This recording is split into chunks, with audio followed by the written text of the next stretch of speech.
Most people don't realize that cheating is rarely about attraction or opportunity. It is usually about a pattern that started long before the relationship did. Psychology explains why some people don't just cheat once, but repeat it across different partners, even when the consequences are severe. By the end of this discussion, you'll understand why repeated cheating is less about impulse and more about emotional wiring. You'll see how the brain reinforces certain behaviors, how early experiences shape attachment, and why awareness alone often isn't enough to stop the cycle. This isn't about blaming or excusing, it's about understanding what's really happening beneath the surface. At the core of repeated cheating is familiarity. The human brain is drawn to what it knows, even when what it knows is destructive. When a behavior temporarily relieves emotional tension or provides validation, the brain remembers that relief. Over time, it begins to associate cheating with emotional regulation, not pleasure, but relief from discomfort. For many repeat cheaters, the act isn't driven by desire for another person. It's driven by a desire to escape a feeling. That feeling might be boredom, inadequacy, loneliness, or emotional pressure. Cheating becomes a shortcut to feeling wanted or powerful again, even if the relief is brief. This is where brain chemistry quietly takes over. Novelty triggers dopamine, the same chemical involved in motivation and reward. Early secrecy, flirtation, and risk amplify this effect. For someone who relies on external validation, that dopamine spike can feel like emotional oxygen. The brain begins to crave the pattern, not the person. Have you ever noticed how some people seem energized by chaos, even while claiming they want stability? That contradiction often points to a nervous system that associates emotional intensity with connection. Calm relationships can feel unfamiliar or even empty to someone conditioned to emotional highs and lows. Early attachment experiences play a major role here. People who grew up with inconsistent affection learned that love feels uncertain. As adults, stability can feel dull, while risk feels alive. Cheating recreates emotional unpredictability, which the brain mistakenly interprets as passion. This doesn't mean someone consciously wants to hurt their partner. Often they genuinely care, but their internal system is split. One part wants closeness and safety. Another part fears being fully seen or emotionally dependent. Cheating creates distance while maintaining the illusion of connection. There's also the issue of identity reinforcement. After someone cheats once and survives the fallout, their brain quietly updates the story. The internal narrative shifts from "I would never do this" to "I did this and lived through it." Each repetition lowers the emotional barrier. What's rarely discussed is how guilt can actually fuel the cycle.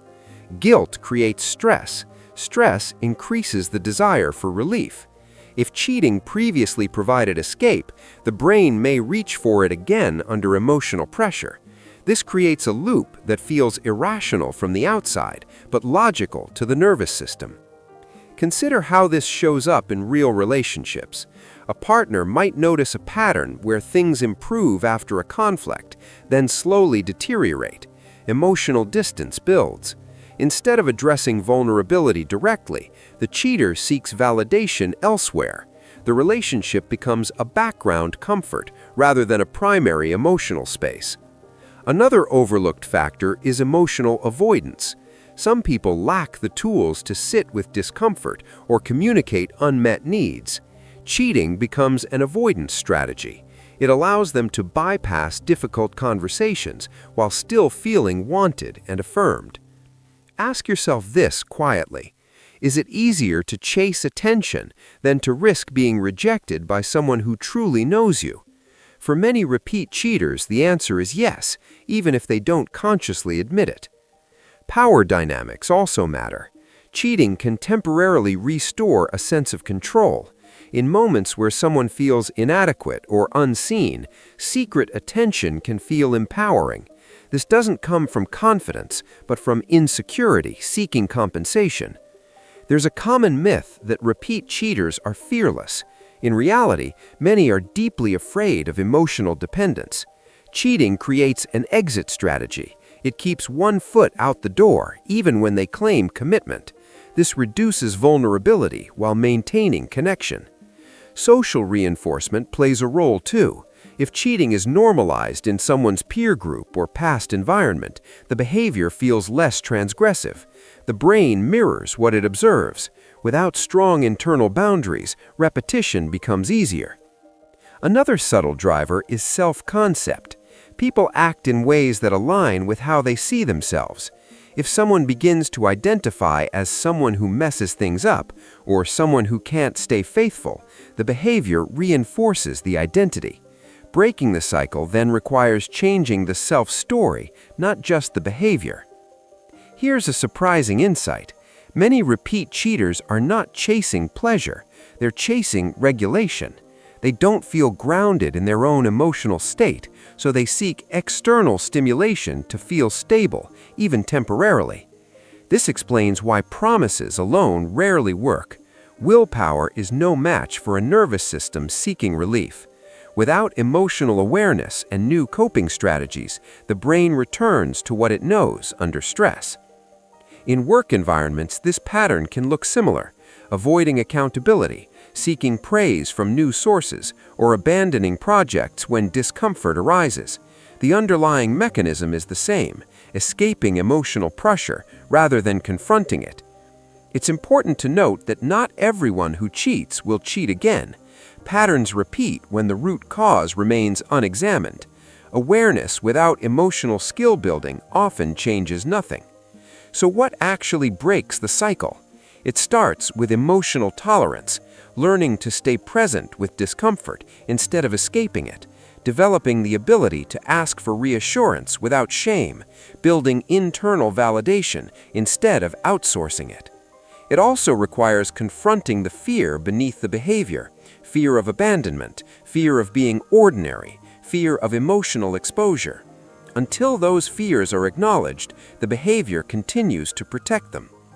If you've ever wondered why someone could swear they'll never do it again and still repeat the pattern, this is why. The promise comes from logic, the behavior comes from conditioning. For partners on the receiving end, understanding this doesn't mean accepting it. Boundaries matter, consequences matter. Compassion without accountability only enables repetition. Here's a question worth sitting with. Is the person willing to examine themselves, or are they only focused on repairing the damage? Repair without insight leads back to the same outcome. Repeated cheating isn't a mystery of morality, it's a lesson in emotional development. People repeat what they haven't learned how to process. The most hopeful truth is this: patterns can change, but they don't change through shame or fear. They change through awareness, emotional honesty, and consistent inner work. If you recognize parts of this pattern in yourself or someone you've known, take it as information, not judgment. Understanding behavior is the first step toward changing it. At its core, cheating is less about betrayal and more about avoidance. Avoidance of vulnerability, avoidance of self-reflection, avoidance of emotional responsibility. When someone finally learns to face those internal states directly, the pattern loses its power. The brain no longer needs secrecy to feel alive or safe. If this perspective shifted how you see repeated cheating, take a moment to reflect on where emotional avoidance might show up in your own life. Insight creates choice, and choice is where real change begins. You're invited to share your thoughts, reflect quietly, or continue exploring the psychology behind human behavior.